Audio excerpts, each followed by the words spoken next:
Welcome back, you guys. This is Mark with Ncengravers, and today we're going to be working on a Taurus G3c model slide. Now, as you guys know, we offer several different services on not only the standard G3c, but also the Toro model. You guys have seen that. Today is going to be a little bit different. We're going to be doing some services we have not done before. I do believe it's going to be challenging, not only to myself, but I think it's going to push the services and availability on some of the Taurus model slides just a little bit further. So with that being said, let me catch you up to what's going on here. Obviously, there's some work already done. This slide has come back now for additional work. The first time it came through, it was an optic cut service. So we would end up cutting the slide for an optic. These are a tight fit. So this is kind of what it would look like. You'd want to go with suppressor sights in order to get a full co-witness off of a setup like this. But this is kind of the first go round when it came in the very first time, the only service that we did. So let's talk about what is going on now and what is the plan with this build, what makes it different than the rest. Let's talk about this slide here. So one of the things we're going to be doing is the rapid cut service. I know you guys have seen that before. There's 3 cuts on this side, 3 cuts on that side, and it's going to show some barrel. One of the other things that's going to be taking place on this slide is we're going to be knurling the top of the slide from the front all the way to the rear. So it's going to be diamond knurled. So basically what that means is it's going to be an anti-reflective type of a finish on the top of it. There is some texture felt on your hand there. Obviously we're going to get some weight reduction because we are removing material. So there's a lot of different reasons that we do it. Of course, it's going to change the appearance of the slide significantly. So that's going to be interesting. I'm not sure we've done on G3c any of the knurling, so I know you guys have seen that before on some other stuff, but if you want to see it on the G3c and or a Taurus, here's your opportunity. Now here's where it gets a little bit difficult, and I say that just because we haven't done this before. So on this model slide, we're going to end up doing a laser diamond texture in the front and rear serration zones. So as you can tell here on the front, Taurus has a couple of small serrations in here, and on the back, they've got a very large area where they're doing these grip serrations. We're going to be doing a laser diamond pattern over them. So we're not going to actually be cutting them off. We're going to be adding a pattern into that metal and removing all of the metal, and it's basically all going to be coming down. So, and you guys will be able to see that a little bit better. You'll be able to understand that a little bit better as we go through it. Some of the challenges with this is the way these front serrations are. So typically we would run a pattern over the serrations, but try to stay in the serrations themselves and not go into this flat area. So as you can see, we got 3 serrations. They kind of are cupped on the bottom. We don't want to go all the way to the bottom, of course, because we do have a rail in the inside here. You guys can see that. So we don't want to cut too deep. We don't want to cause any problems with that. But the real challenge here, I think, is staying in these serrations but not going into the flat, right? Because so we've got to make sure that we've got the right angle, you know, kind of going this way on the serrations. We got to make sure we get the right angle on the top, and then we've got this, you know, sort of bubbly issue going on at the bottom, which I don't think we're going to take care of that way. I think we're going to run a straight line across the bottom as we would the top. So I think it's going to end up being more of like a, I don't know, like a little distorted square, I guess. Rhombus, is that the term? I'm not sure.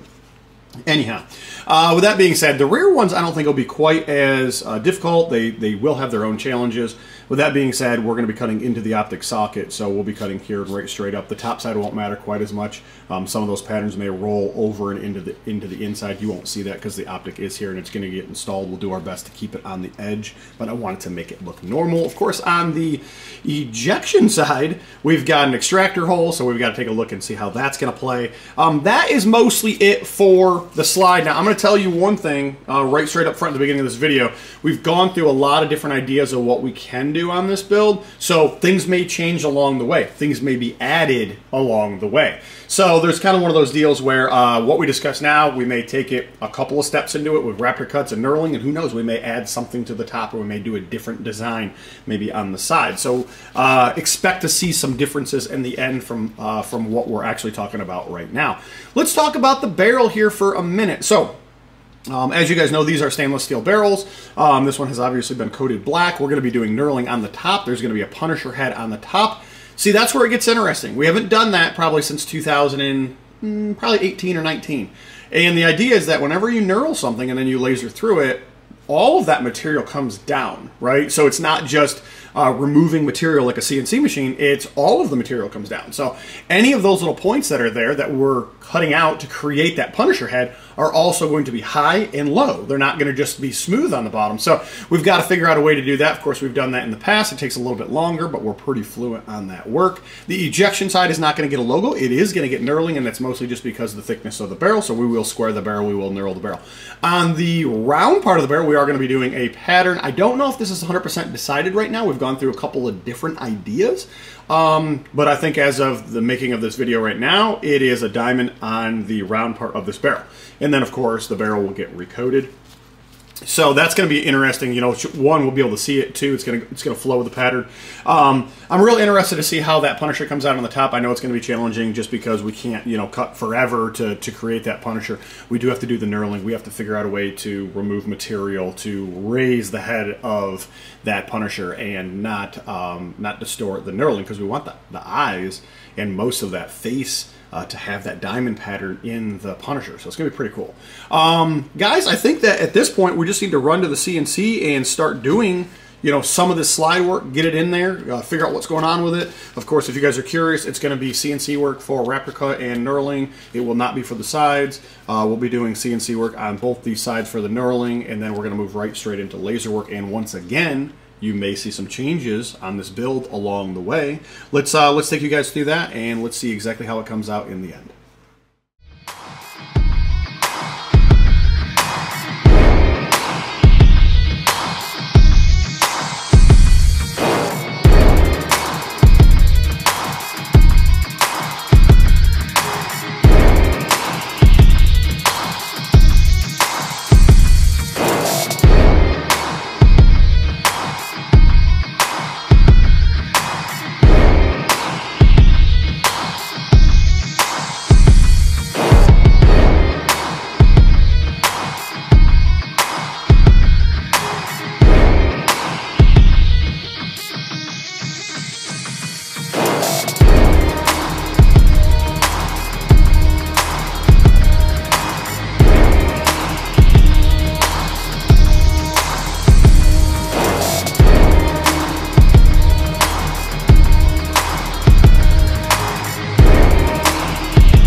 Alright guys, let's take a look and see exactly how this came out. Now that we are back together, all the parts have been put back in. There is an absolute ton of detail in this build. I am really excited about going over this with you guys. We've got a slide, of course, we've got a barrel here. Let's talk about the slide, let's move into the barrel. I want to take this one step at a time. I want to educate you on some of the terminology here for those of you that are thinking about having something done, and let's just move along here. So, optic cut that was previously done before this project, we talked about that at the beginning of the video. Iron sights that would normally co-witness with a setup like this, we do recommend that these would be upgraded. Of course, if you're using a Romeo Zero and you have some sort of a shroud, you're definitely going to want to upgrade that because they're not going to be tall enough. We ended up doing the Raptor cuts on the front section of this, and the idea here is edge cuts, weight reduction. You're able to see some barrel. It's aggressive. It's a nice look overall. I really like it. And then, of course, we also did the top diamond knurling, and really, it kind of really sets that off and separates the original look from the new style. So we knurl from the nose all the way to the rear. We go all the way down the edge, of course. If you're not running an optic, this would be done in this zone. Really a nice design. On the sides of this, we went ahead and added the laser diamond texture over the existing rear and front serrations. This side's a little bit harder to see. I don't think you guys had seen this at the beginning of the optic or the clip that was here. So I did do some pictures without the clip on there if you just kind of wanted to get that visualization of what it would look like maybe on yours. But yeah, this is kind of what it looks like as a whole, like this. This is kind of how it came in from the customer. We went ahead and did the front sides as well. Really nice. Now I want to talk about something here real quick, and then we're going to move on to the barrel. One of the things I want to talk about here is the difference between the knurling and what you would see like with the actual diamond laser pattern. They're very similar in each other, in which they're both a diamond. Make no mistake though, this is more of a texture, anti-reflective type of design on the top for outside shooting. You're not going to get a glare off of that. My personal opinion is, yes, you can feel it. There may be some traction there on your hands, but it's nothing like this. This is actually something that, when it's done correctly, could probably take your skin off if you really pushed hard and really ripped hard on it. This is exactly what I would recommend if you were wanting to have something done on front serrations, rear serrations. You're more of a, hey, I can't get that traction. You know, my fingers are always slipping on the gun. This is kind of the design that you're going to want. Of course, you can do this in different things. It doesn't have to be diamond. But the idea here is it is much more aggressive than this top knurling. So we do see a lot of companies out there run top knurling on things. I'm going to be honest, there's no comparison between the two. I think they both have their place. However, if you're looking for traction and you're looking for grip texture, this is definitely not it, and this is by far the way to go. One of the last things that we did on this slide is went ahead and added a punisher to the left-hand side. Not super big, but it looks really nice. We ended up doing, it's got kind of a texture backfill to it, so you're able to see that real nice. It does have a nice standout. The idea and the theme behind this build is a Punisher, right? So we're sticking with black, we're sticking with Punisher. I'm hoping I'll be able to get some pictures of the frame, which we did not take in. It has a lot of stuff on it geared around the Punisher and the Punisher, you know, theme, like I said. So we've got a lot of different pieces that are going to go. I think it's going to flow. Let's talk about this barrel. We have a hive on the round part.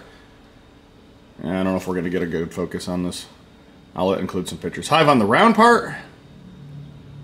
And then we've got knurling on the top and knurling on the ejection side and a Punisher on the top. Now this is a difficult one. We may have discussed that at the beginning of the video. I know we've talked about it before in other videos. You got to really know how to utilize your tools. You have to master your tools and be a master of the craft to really make it make sense. And what I mean by that is, as you guys had seen, we knurl this first, like so everything gets knurled first, and then you have to basically do a recess where the Punisher is raised, the backdrop is removed. That can be very difficult when we're talking about laser work if you don't know what you're doing or how you're doing it. And I say that because we need to remove material. Those of you that are laser people out there in the world, you understand that when the beam comes down and it removes material, what happens is all the material is removed, not just the high side, right?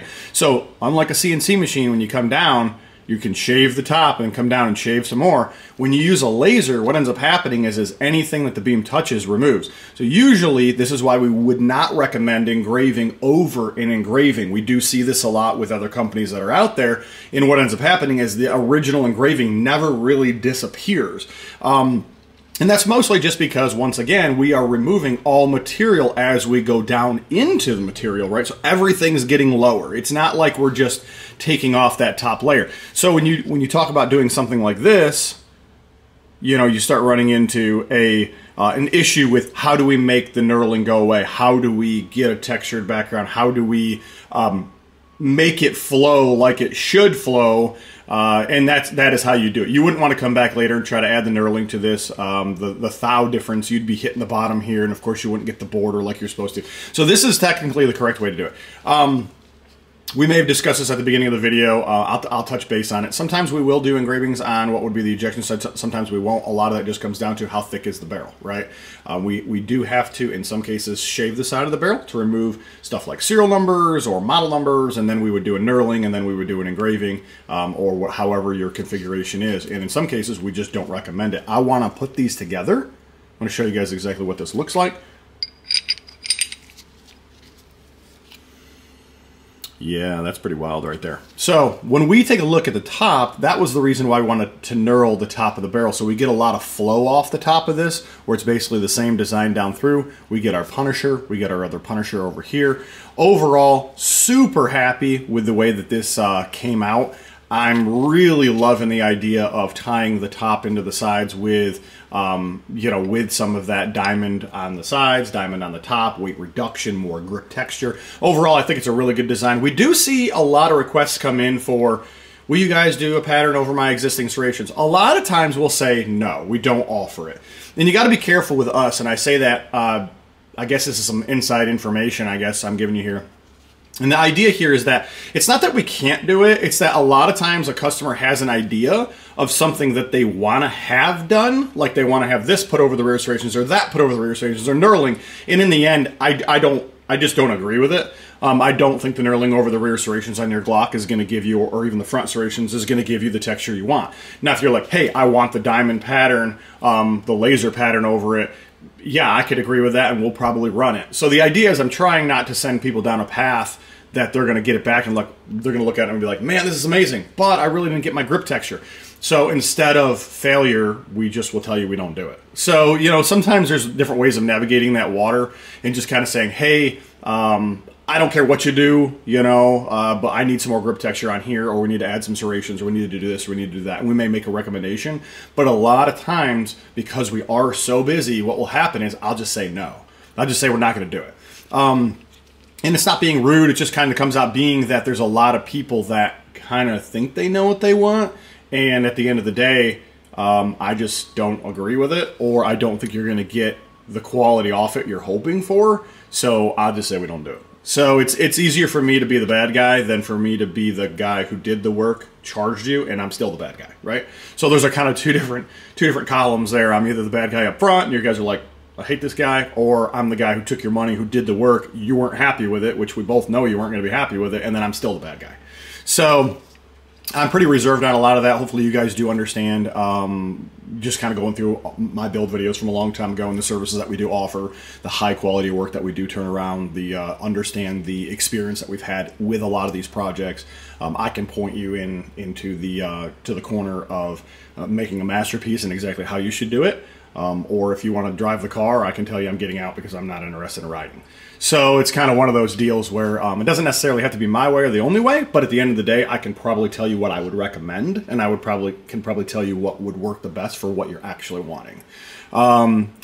Guys, with that being said, hopefully I'll get some pictures of the existing frame that's been worked on. We, of course, like I said, we didn't take the frame in, so I don't have any pictures of that. Customer is probably going to get this back. Hopefully they'll put it together and take some pictures. I'll include those in the video if we had that opportunity. That's a lot of a timeline thing from when the video comes out, from when we get those pictures. And then the other idea is if they're not in this video, then we'll probably post them on our Instagram or on our Facebook, and we would recommend that you go over there and you follow along. It doesn't cost you anything to, to send up a like or give it a thumbs up or, share it somewhere. These are all things that are free. It helps us as a business grow. It also encourages us to do these videos. I do lots of builds like this, and I just don't post them. Sometimes you guys will see a picture and you're like, it's okay. But you really didn't get the idea of like, what all went into some of this stuff. What was the thought process behind it? What are we using it for? Was there a theme? What color did we go with? By the way, this is our black. If you didn't know, this is not Cerakote either. So black, we've got a handful of colors that we that are our own cocktail of, I guess you can call it, product that we've built over the years that works extremely well and looks extremely cool. And what I mean by that is like it flows with everything. So like if you did this on your Glock or your SIG, it would go with your grip module the best versus some of the other colors that are out there. So same thing here. This is our black that we did on this barrel. So of course these are a stainless barrel, so you don't have to worry about anything of that. But guys, yeah, if you have any questions, feel free to let us know. Feel free to call our main line. You can also text it. It is our business line is a cell phone as well, so you are able to text it if you've got a question, you want to send a picture, you're concerned about something or whatever. Feel free to text it or call. You probably won't catch us in the late evenings. We're usually roll out of here, but leave a voicemail. We'll try to give you a call back, and we'll go from there. And of course, we've got some other builds going on. We have a Canik MC9 here. So that's going to be a really interesting build coming up here as well, a full build. So that one's going to be really unique to the market because I don't think we've seen a lot of those with any services on them yet. So we're gonna see how that turns out. So I would encourage you to subscribe, follow, like, share, leave a comment, do your thing. Feel free to go back and look at our Google reviews and get more of a feel of a company and what it is that we offer.